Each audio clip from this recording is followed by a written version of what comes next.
Set and everybody, we are live. Good morning. How is everybody doing? We are live from all over the world, by the way. So, as you can see, it's a little bit different today. Yes. My background is different, but also Steve looks a little different. Steve, you have to tell everybody, why are you wearing what's up with these glasses? All right. So we talked about this a little bit last time, and a couple people Mhm. asked me about it. These are the Ray-Ban Meta glasses, and I'm currently streaming our podcast live, so you can see the behind the scenes of what I'm looking at over on Yeah. Instagram at the Hospitality Mentor. Go But to it is IG. very cool to see people connecting, and I can hear people joining. So it's a little distracting. Got to figure out how to turn that part off. But I think it's a cool new way to be able to show things and kind of be in the moment. So I'm not like holding up my phone at you going live. I'm I still love able to it. have a conversation with you. And it is a lot of fun to see this and what is going on here. Yeah, no, it's super cool. I mean, it's funny. We joined, and I was like, "Wait a second, did we get glasses? Didn't Is get it?" glasses. These are fake. I'm not needing prescriptions yet, Yeah, but uh-huh. it is fun to be able to play with new technology and just test different ways of connecting with people. And it's a great thing. I'm enjoying it. But you're in a different place too. You I said you am. what happened? You for the first time ever, what happened? Everybody's gonna know my story for the first. So first of all, I am in Costa Rica. I've been in Costa Rica for a couple of days, almost a week now, and I was supposed to fly back yesterday, last night, and Mhm. there was just crazy traffic, and I didn't make the flight. And by the time I got to the airport, there wasn't even anybody to check in my bags. So I was like, "Well, universe, I hear you. I guess I'm coming back tomorrow." So Yeah. luckily, yeah, that is at least a plus as far as being mobile on the road. And yeah, so it was good that I was able to kind of switch things around, and this is what we're doing. So I still have my jungle hair, just in case anybody's like keeping track. Okay. Don't I see you. You're like, okay, all right. We all know about the hair. I Main know when you character. go rustic, it's curly hair when you go rustic to these beautiful hotels all over the Totally. world. Totally. So, for the first part of this trip, I was staying at the Andas Papagayo, which, by the way, is fantastic. So cool. So, it's now officially my second trip to Costa Rica. I feel like I'm going to be able to tell people a whole lot about it. But it's on this beautiful peninsula. They've got a couple of wonderful hotels there, and it really is this elevated experience that you can still really interact with nature. Incredible food, and you really feel like you're in this special place in the world. And they've done a fantastic job with it. Like I don't want to even say like a treehouse element, because it's not quite that, because it's like you're in proper hotel rooms and suites, and they've got these beautiful penthouses. I've had guests stay there before, my clients. So it's very much an elevated experience, but you've got monkeys outside, there's geckos, there's all sorts of stuff. By the way, they're known for their howling monkeys, and they're growling monkeys. They sound like they're growling. So They're I don't growling at know. They sound like they're growling. they're Either just that, growling at you, Sarah. That's yeah, what's going on. probably. They all woke up from a nap and they just started growling, and I'm like, all right, I might need to get out of here. But Well, look, you missed that flight. You had some friends around the world, so you get to hang yeah, out in a cool place for another day or two, totally. and we get to do the show again from a remote location. We do. So get to tell everybody. But for anybody that ends up joining us, please let us know where you are joining us from. Always fun. Maybe it's someplace exotic and cool. Maybe it's your home and it's still Yeah, exotic and cool. yeah, I would love to see that. And I'm going to say that I got to make one announcement before we get into our show here. Please make One all the announcements announcement. you need. July Okay. 10th, set 1 week from today, is my next networking event at the Mayfair House Hotel and Garden in Coconut Grove. We have over 100 people signed up already that are going to be there for networking and fantastic hospitality professionals. You never know who you're going to meet in these things. So I love getting awesome people together in a room. And so if you haven't been there yet and you haven't been to any of the networking events, make sure to come July 10th, get your tickets over on the hospitalitymentor.com. Would love to see you. Woo! Now you're making okay. Yes, by the way, sounds awesome. I'll see if I can make it myself, because that would just be fun. Yep. Alan, Milwaukee. Alan, good Milwaukee. to see you, man. Milwaukee is very exotic. I got to It get is up there. I haven't been it, there yet. I have not been there, so it's definitely exotic to me. I mean, there we go. So, hi, Lou. Where are you joining us from this week? Always I like to see. hear. And so what's It's funny good. is over on the live stream, I got Will Slickers, I think, join on the live stream over on the Meta Ray Bans. Oh So yeah, he's he was just over checking there. in. He's like, "Are you guys actually going live?" Like, we are live and here. Good to see you over there, Will. In action. Cool. Well, yeah, as you continue to join the live, let us know where you are joining us from. But why don't we go ahead and get into our topics for today, if you're Yeah, cool? let's do it. Let's do it. Okay, so first topic, and ironically enough, I happen to be at a Hyatt property, but Mhm. Hyatt Hotels corporate, they have actually acquired. They're announcing a new acquisition of Me and All Hotels brand, and I mean it's pretty exciting for them. The Me and All Hotels brand, for those who don't know, very much an urban lifestyle hotel brand. They've got 6 hotels and over 1,000 rooms across Germany. They're it's again, it's what this is representing for Hyatt is that they're currently experiencing this really record growth. And they've got 129,000 rooms in the pipeline, expanding into Europe and then other developments and acquisitions. So this is great to see. No, it's amazing to see. And we've talked about some of the other hotels that are buying Mhm. brands, right? We talked Yeah, about the we have. other Hilton and Yep. Marriott. And so I Mhm. think Hyatt looks around, they're like, all right, what are we doing? Right? We Yeah. have to figure out what we are going to do, what matches our story, and how do we start growing our brand. So, it's really interesting to see how they were able to get these rooms, get these Yeah. kind of this brand in, how they pick. I would really like to learn that, right? I'd like to see like who is picking these things, who's choosing which hotel brand that they want to add in, because all of them could fit. And so it's interesting to see who they're Oh, making deals with. totally. Well, I think a lot of it has to do, it's like if you're looking at your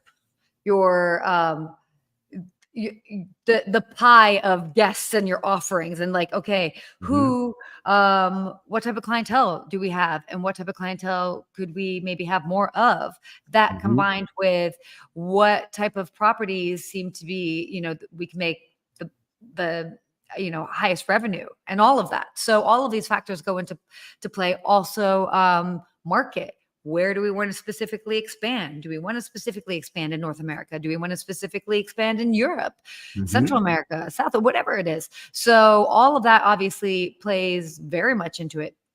East Asia as well. So, oh wait, sorry, I missed that. We Charleston, South Carolina. Oh my Yeah. gosh, Yeah, we woo, see like that is hundreds. toasty. It's like Miami down here. It's like a jungle. Oh But my god. it's interesting to see, right? Because Hyatt, which is currently experiencing a record amount of growth with 129,000 rooms Yeah, in its pipeline. That's a lot of rooms in the pipeline that is of a what they lot. already have. It's just amazing how many more hotel rooms keep getting added to these companies and how many people are still traveling, right? We're going to talk about this later, but it's just Yeah. amazing to see how many people are staying in these hotels. Yeah, yeah, no, but it's great to see. Which kind of, and I love this because this kind of ties into our next topic. And this was not, by the way, planned by any means. Every week when we're going through and we're choosing these topics, it's really based on what's recently been Yep. shared online in and around the world in regards to travel and hospitality. Also, so we've talked about this before. We are all big fans of hotel rewards programs, and a new report that was conducted by Wallet Hub was Mhm. basically ranking the top hotel rewards programs. So we know we've talked about Marriott, we've talked about Hilton, we've talked all of the different ones, and the number one for 2024 is World of Hyatt. So this is not sponsored by Hyatt by any means, even Yep. though there seems to be a lot of synergy. But that's great. I mean, they basically have 20 metrics when they're looking at these hotel programs. But World of Hyatt really ends up offering the most money, so the most value in rewards value. So per $100 spent, it's about just shy of $15 in rewards value for $100 spent. So that's pretty cool. It's very cool. I love seeing that. Again, we've talked about the rewards program so much, and Mhm. these big Yeah, companies really driving the loyalty programs. totally. For the listeners and viewers out there, which programs are you a part of? Are you part of Marriott, Hyatt, Hilton, all of them? Which ones are you in? But And by the way, for reference, some of the other high ranking loyalty rewards programs, Wyndham, Wyndham Rewards, Sonesta Travel Pass, Marriott Bonvoy, Hilton Honors, Choice Privileges, and then IHG One Rewards and Best Western Rewards. So, I mean, Mhm. you got the big, I don't know how many that is, however, the big 8 here, however many we Yeah, the big, we'll say top 10. have. Top 10, exactly. Top 10, all inclusive. Love. Oh my gosh. Um, but it, I don't know. It's interesting because I even just did a segment talking about summer travel and trends. And every time I do a TV segment, there's always a question. It doesn't matter what I'm talking about. Travelers want to know, how can I save money? And there's so many different ways that one can save money. Obviously, we are a book direct sort of family over here. Yep. But the other thing that I always stress is like, join loyalty and rewards programs. It's ideal if you can choose a brand and stick with it, but sometimes that doesn't happen. But wherever you go, join their loyalty and rewards program. Yep. Even if you don't stay at them a lot or you don't fly with them a lot, just do it because you can always bank up those rewards for future trips. What's amazing is that now, like we talked about purchasing of all these hotels, there's so many Yeah. great brands within these larger brands now that you can be loyal to a Marriott because you Yeah. have all these different places to stay, and a Hilton and a Hyatt now. They're all adding cool Totally. places. Totally.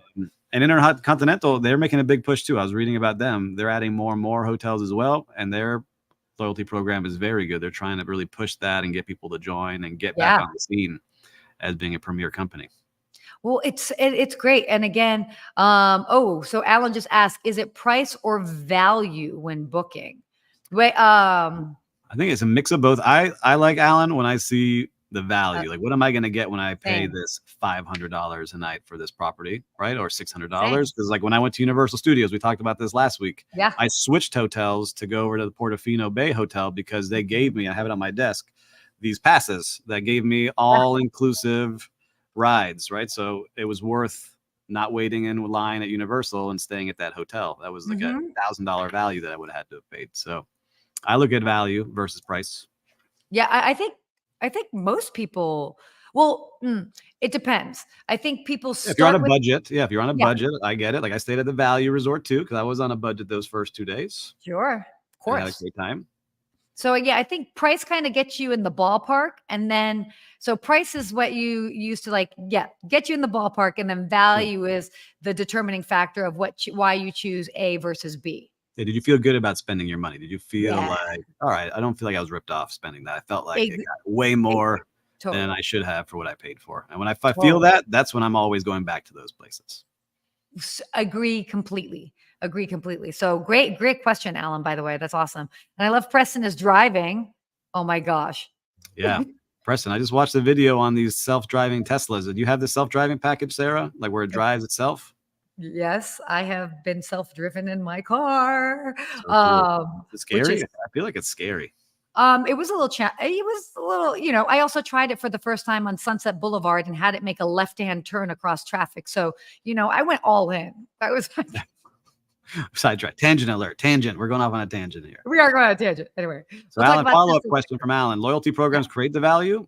I think that they do. If you're spending money at, let's say, your hotel in Milwaukee, Alan, and I keep going back over and over again, and I'm not getting anything special for being loyal to your company, I may test out a different hotel, right? Yeah. Even if it's just an amenity in the room or a nice card from you as that leader of that hotel, Alan, right? That's what I would want in there.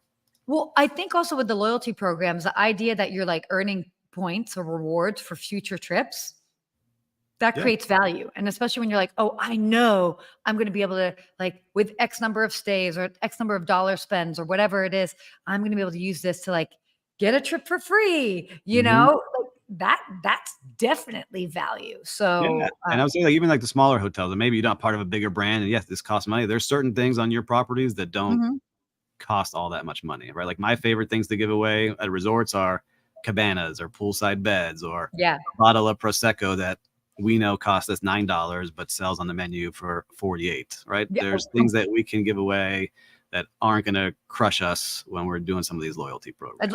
I'd like to actually acknowledge the fact that Steve, you said the things that I like to give away at hotels, but it's Those are my true. go-to. Those are my go-to because all right, that cabana sitting empty is going to cost me $5 to replace the towels and some of the sodas in that fridge.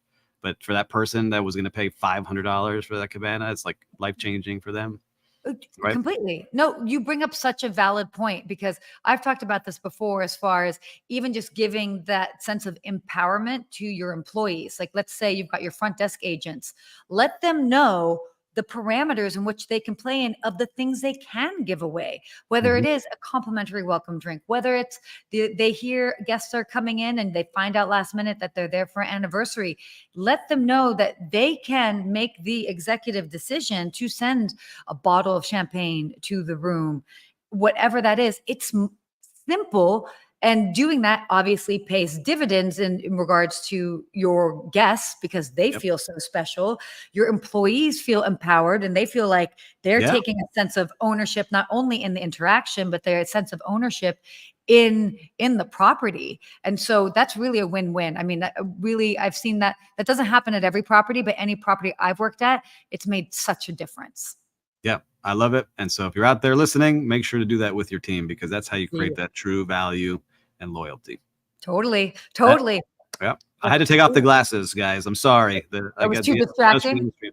I have to figure out how to turn it off. It was saying someone's joining, someone's leaving you a message, someone's liking. I couldn't focus on you, Sarah. I wasn't having that connection. Wasn't having that connection. That's hilarious. All good. All good. We'll figure out a way to make Meta happen. Oh, lovely. Kay Frederick joining us. Thank you, Kay. Hopefully you'll chime in with some of your thoughts here in regards to our topic. So this I thought was interesting. We always love to do ruffle some feathers, and there's no ruffling feathers. But U.S. cities where you'll pay more or less for hotels versus Airbnbs. Oh yeah, this is a Um, fun one that we pulled up this today. is a fun one. I like this topic. I mean, I really like it just because, I mean, I'm a fan of anyway. There are so many different Look ways at to the city stay. though. Can I do the top US Oh, cities where hotels please, cost more please. than Airbnbs? Yeah, let's Are do you this. still Run. watching, Alan? Because number Yeah. one city where hotels cost more than Airbnbs is Milwaukee, Wisconsin, with Alan, with the hotel exotic average. Milwaukee. Yeah, the hotel average in Milwaukee is $350 a night, where versus the average Airbnb is $138. I And then mean, rounding out the top five is Chicago, Illinois, being mhm. these are the most expensive over Airbnb. So Chicago, Omaha, Nebraska, Cleveland, Ohio, and Charleston, South Carolina.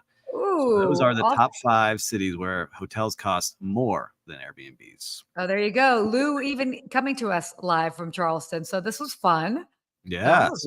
All right. So why don't you give us the top U.S. cities where Airbnbs cost more than hotels? ooh, Wisconsin coming in again. Number one, Madison, where the average Airbnb costs about $224 a night, That's a where the college town, hotel, right? Yeah, uh, Madison, Wisconsin is the yeah, college town. So yeah, yeah, and all then right. the hotel average is 167 a night. Then you've got Tucson, Arizona, Bakersfield, California, Jackson, Mississippi, and Scranton, Pennsylvania. Who's going to Where they, Scranton? yeah, Is it I The don't. Office? Maybe because The Office I was was filmed about there. to say totally it's The Office. Like, I was definitely thinking of that. But I mean, yeah, that's interesting because it's there. I mean, you've got Grand Rapids, Michigan, Baton Mhm. Rouge, Louisiana, Colorado Springs. They're also on the list as well. Yep. I mean, you're seeing there. It may not necessarily be the main city, the main hub, but just off of that. But Yeah, like the secondary cities, secondary markets, even though Charleston's not. Well, look, it's interesting to see because it yeah, shows like that value. And I could see where there's times that you and I stay in hotels, there's other times we stay in totally. vacation rentals. It's all a Yeah. matter of what you're doing, but it's fun to see what's happening because It- in my hometown, they're averaging out like kind of equal. So it used oh, to yeah, be yeah, Airbnb in Miami Beach was like the cheap option. Now it's not. totally. It's all kind of coming up together. So again, demand. You have all these hotels being created. You have all these vacation rentals created. All the people traveling. Just a whole Yep. bunch of different ways to do it. It's incredible. And again, at the end of the day, we just are happy for people to be traveling because when they're in these destinations, regardless of where they are laying Mhm. down their heads at night, that means they're in our respective cities, destinations, markets, they're spending money. And also, if you know, even if you own a hotel, you can still attract people to come to your property to have a meal, to have drinks, so you can make it an experience. So I don't know. There's so much going on.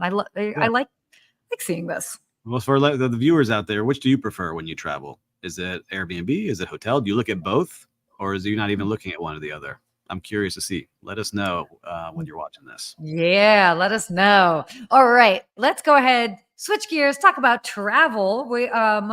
happy day before the 4th of July tomorrow. Yeah, I mean, do you have any fun plans, by the way, with the family? I'm very lucky that I live in a condo building. You've been here. And Yes. we have a new management company, and they're putting on a whole event of Uh, party, fireworks, DJ, doing artwork awesome. with the kids, like all these activities. So I think I've got our day planned. If the weather holds, I'm very excited to see. I love 4th of July. To me, it's like, Yeah. very Americana, like the traditional stuff that I did growing up and playing with sparklers, and having kids now makes it even more fun to see them go through it. It's It's cool. so fun. I mean, it is a great holiday, and it's like, and wherever you can kind of celebrate, and in whatever way, like there's so many great things. So, being that we are on the precipice of the 4th of July. Wow, there you go. Big Yeah. word, Sarah. Big word Wednesday. The Georgetown Um, brain. You see it? Came on. Woo! We got that Georgetown knowledge dropping right now. Anyway, wow, totally kidding. So considering that we're on the precipice of this big holiday, and we talked about it briefly last week, the busiest day ever that TSA had recorded in the US was June 23rd. Third. It was a Sunday, yeah, Mhm. where they had just barely hit 3 million travelers in a day, and they're expecting to surpass that at some point this weekend. Over the course from basically June 27th to July 8th, they're expecting 32 million travelers to go through US airports. And that would be, just for frame of reference, a 5.4% increase over 2023 from last year. Yeah. So they're expecting it to be the busiest summer holiday, Independence Day holiday yet. And what's even more wild too is that AAA is expecting Yeah. 70.9 million Americans to go at least 50 miles in their car. So altogether, you're gonna have 100 million Americans traveling Yeah. somewhere, right? I think we have 300 million Americans in this country, Yeah. so more than a third are gonna be traveling. It's pretty Yeah. wild and exciting to Ooh. see what's going on. Oh, you just did some hot math on that. You're right. So more than a Bam. third of them. Damn, there you go. You Yeah, got your fresh stats from right here from that's Steve the Turk. Florida State University brain. All right, Yeah. we got it. That's all. Too funny. But that's a lot. I mean, again, this is such a peak time and a special time for summer. And whether, again, no matter how people are celebrating, they're getting out, whether they're doing road trips, whether they're flying somewhere. But it's great to see. I mean, people are taking advantage of the summer to connect with their families. Yeah, and something about travel. I saw it this morning, and there's a big hurricane going on in the Caribbean that's going to hit our friends in Jamaica here shortly, Oh, which I'm okay. sad about because I've been through a terrible hurricane that destroyed everything I owned, Yeah. and so I'm very, I feel bad for the people going through it because it's a Category 5 hurricane. But I saw the general manager of the Sandals Resort in Jamaica. I got to see which Yeah. one. I'm going to send you this video. Gave a speech to all the guests that were there because it happened so fast. He has a hotel filled with guests and they can't get out. And he gave a big speech on the pool deck to all of these guests about what is going to happen, how he's going to keep them safe, asking them to not, to respect the storm, to be in the room. He's going to feed them. He's going to get them stuff, but he can't protect them if they leave the property. So to be smart. So it just shows you people are traveling and there's an emergency going on for July 4th. And Yeah. he's there leading the charge as the general manager and the hotelier of this place. Amazing. It was a great speech. But respect the storm. Like, I Respect mean, it, but some people don't know. I've never been in a hurricane, and I'm gonna go see what it is. And all of a sudden, he said, "The beach will become the ocean. The pool will become the beach. yeah. The indoor side of this lobby is gonna get probably destroyed. So stay in your rooms." Right? Yeah. So I just say for July 4th, I know a lot of people said 100 million people traveling. If you're in that path of that storm, be safe. We're thinking. Yeah.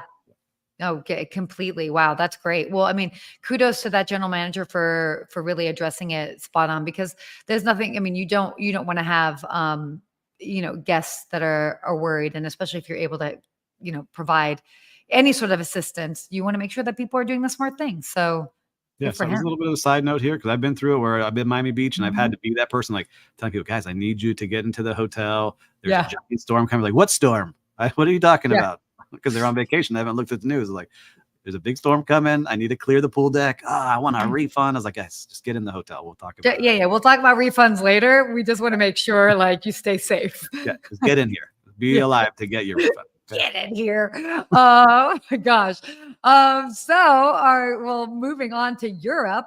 It would not be a busy summer in Europe if there weren't fears or even talks of travel strikes to be happening. And it wouldn't be Olympics in Paris in the summer if the, French might not be threatening to strike during that time. So obviously, we all know strikes are very much a regular occurrence in Europe, with, and it seems to happen all the time. And it always seems to happen at a very convenient, aka inconvenient time.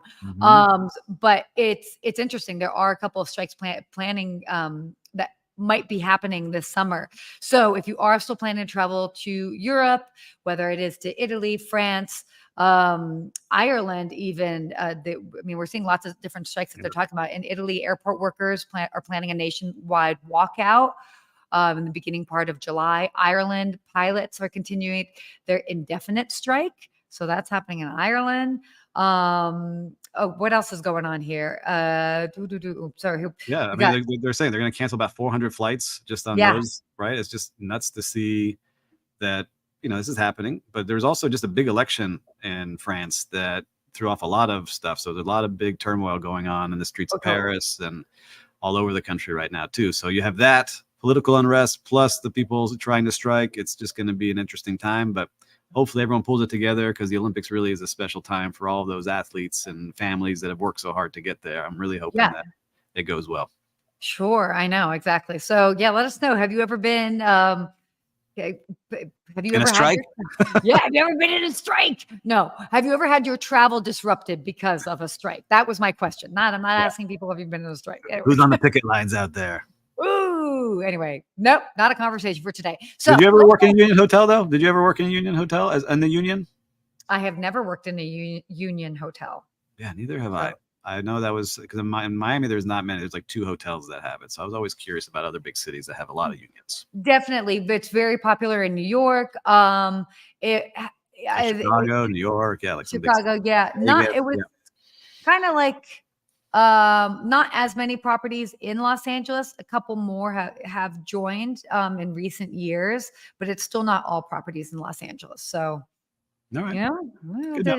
interesting stuff. All right. Every day. Real-time recap.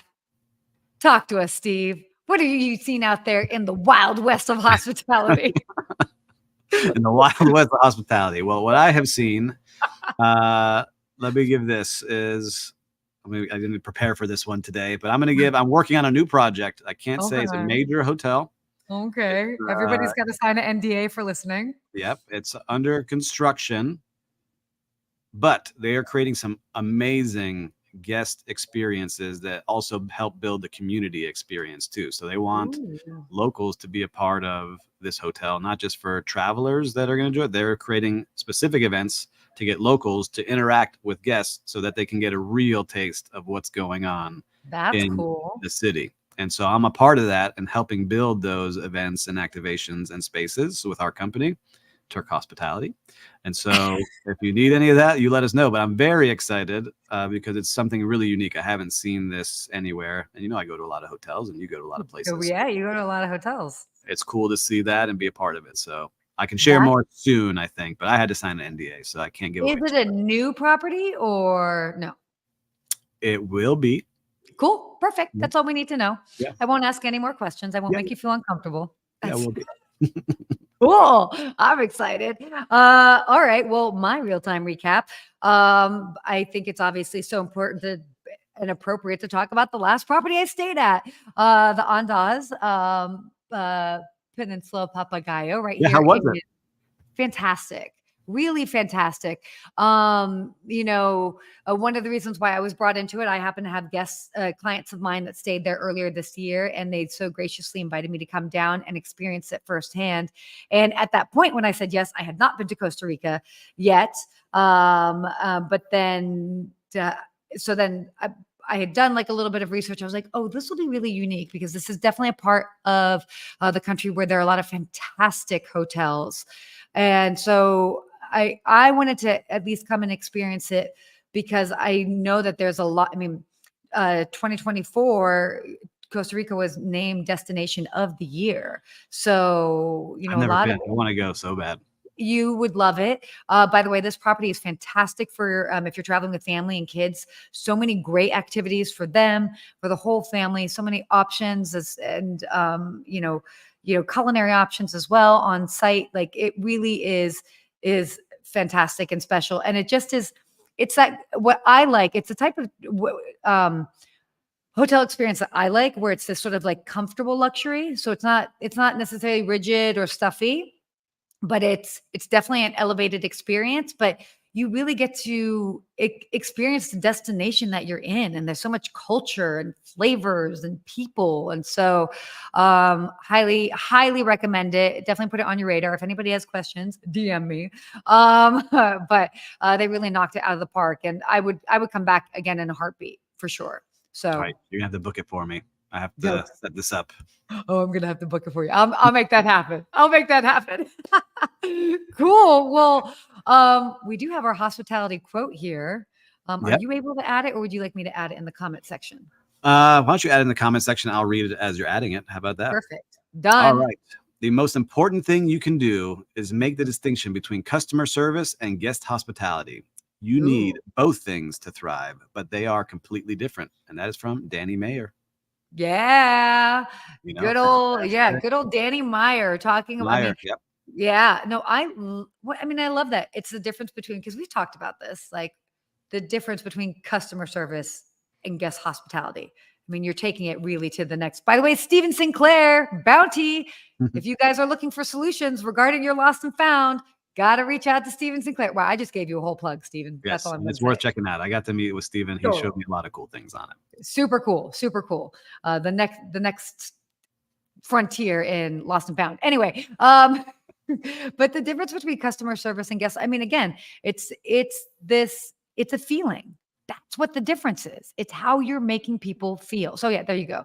We've got it right here. So we are in the feelings business, and I don't know about you, but I'm okay with it. I love it. I think you hit it right on the head. It's a great quote. And I love his book. If you haven't got his book, Setting the Table, go get it. It's a great read. It is a great read. He's done some really interesting things in the restaurant space that really apply to so many aspects of hospitality. So definitely a fan of that. A classic, really, as far as that book is. But have we? I did it again. I did the ooh again. That's your sign off. I think we're going to make that your sign off moving forward. Is ooh have a good week. What a great show. This Yeah, is we good. covered a lot. It was great. We tested out some new technology, which Sure did. I'm going to go back and see. A lot of people started watching, but it was annoying me in my ear, so I got to figure that part out. Got to come to you live from different locations, like, cool.